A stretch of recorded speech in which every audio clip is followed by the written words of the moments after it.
What's up, guys? Welcome back into our platform, guys. If you're new, please just consider subscribing the channel and turn on the notification bell so that in case we do upload any stories, you'll be the first one to view.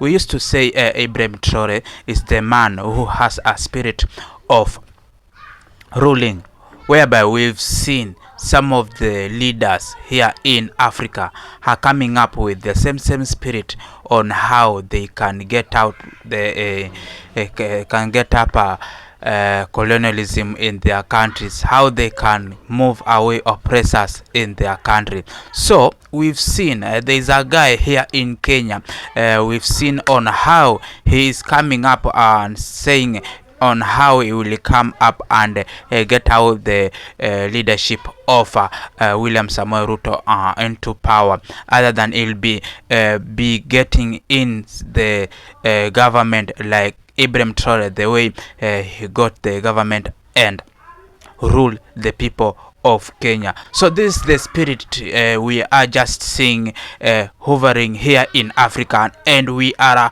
happy to see some of the people, some of the youths are coming up or having an idea like Ibrahim Traoré. Let us see on how he is telling us on how he'll be coming into power the way Ibrahim Traoré got leadership of Burkina Faso. The power of God is our power, we as Kenyans. And today, I want to tell you clearly, I am a true Kenyan, and what I say with full seriousness.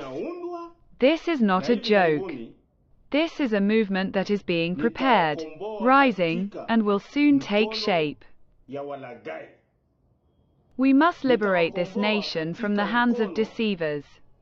We must free it from the grip of traitors to the people, those who go by the names Ruto, Raila Odinga, the Kenyatta family, and all those who have placed their personal interests above the people.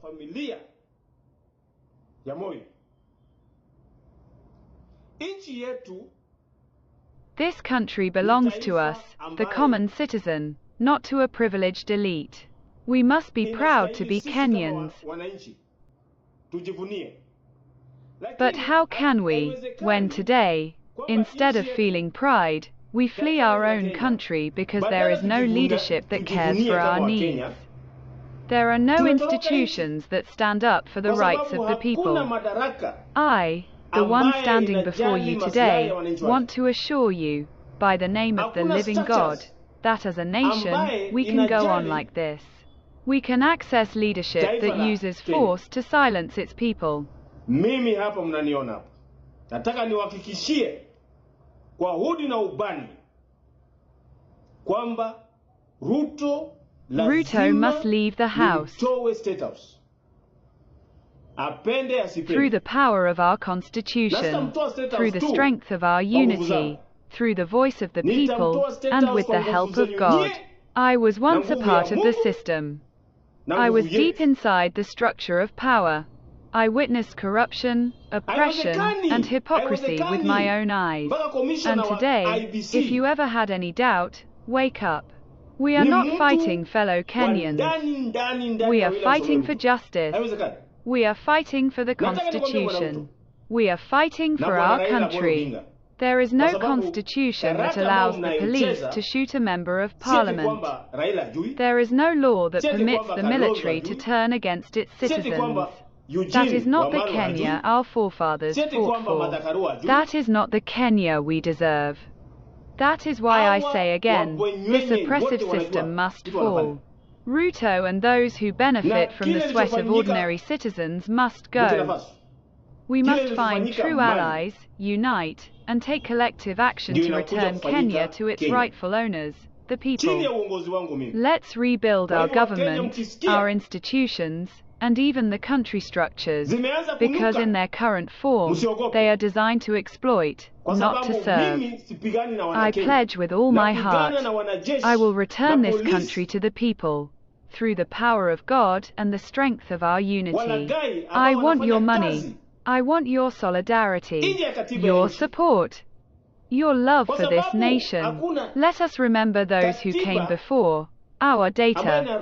I cannot accept it. I will not be silent. I speak on the behalf of all Kenyans who feel broken. And I speak with certainty. We can make this happen. We can bring change, not through violence, but through purpose, through unity, and through the power of justice. Because the power of God is our power. Kenyans, be patient just a little longer. The day of liberation is near. And to those who have been tormented, the people, go home. Thank you very much.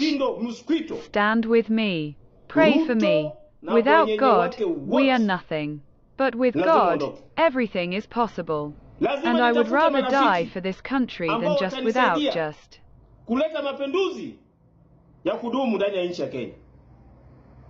Ya kutoa hao wabwenyenye wote na tuanze nchi upya, serikali upya, viongozi upya, na hata hizo kaunti tuzivunje kabisa.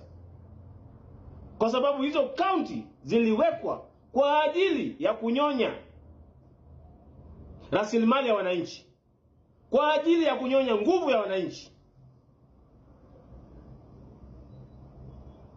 Mimi nataka kusema kwenye serikali yangu ya JDP,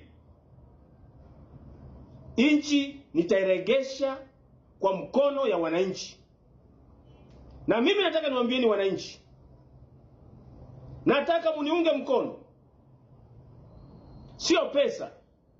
Nataka nguvu kutoka kwenu, nataka ushirikiano kutoka kwenu, ili mataifa wajue kwamba wabwenyenye tumechoka na wao. Wasichana wetu zaidi ya 200 walitupwa pale Kware. Hakuna justice ambayo imefanyika. Vijana wetu walipigwa marisasi, wengine wamepotezwa. Mimi sitakubali. Under my watch sitakubali. Sitakubali. Naongea kwa niaba ya Wakenya wote. Na nina uhakika na uwezo kwamba Wakenya wengi wananisikia. Na sifanyi hili kitu kwa fani ama kucheza. Niko na nia, niko na uwezo, niko na nguvu, na ndio maana naongea bila uoga. Naongea bila uoga. Kwa sababu nguvu ya Mungu ndio nguvu yetu. Wakenya, vumilieni kidogo. Vumilieni kidogo. Siku ziko karibu. Siku ziko karibu ambaye namtoa William Samoei Ruto na bwenyenye wake wote warudi nyumbani. Asanteni sana, na munifuatilie zaidi na muniombee Mungu, kwa sababu bila Mungu sitoweza. Lakini nimeshajitoa mwanga, liwe liwalo. Aidha nilale kwa mochari, ama nilale kwa jela, ama nilale State House. Hizi vitu vitatu, hizo ndio kiapo ambao nimechukua, kwamba ni lazima nilete mapinduzi kushirikiana na Wanakenya wote ili tuokoe taifa letu la Kenya. Nguvu ya Mungu ndio nguvu yetu. Right, that is how the guy has said. You've seen on how he has said the oppressed, how the country is moving on, how he's going to liberate the country from leadership of William Samoei Ruto, and we've seen how he's pushing up, and is he has said that all the inspiration has come from Ibrahim Traoré, who is the president of Burkina Faso, the president who got the leadership through the coup. The way this is the way where some of the leaders here in Africa don't agree on the system. Most of the leaders here in Africa, more so the leadership who got into an office through democracy, they don't associate with the people who got the leadership through a coup. So this is how some of the spirits and some of the decisions on how youths are coming up, on how the youth are decided to rule, to power in an office of a certain country. So we are here in Kenya, and just drop your comment on what is your opinion on the dream which this guy has to the people of Kenya. And guys, let us meet in the next episode. And remember, if you've not subscribed to this channel, just subscribe to the channel and turn on the notification bell, so that in case we do upload any story, you will be the first one to view. And guys, let us meet in the next episode.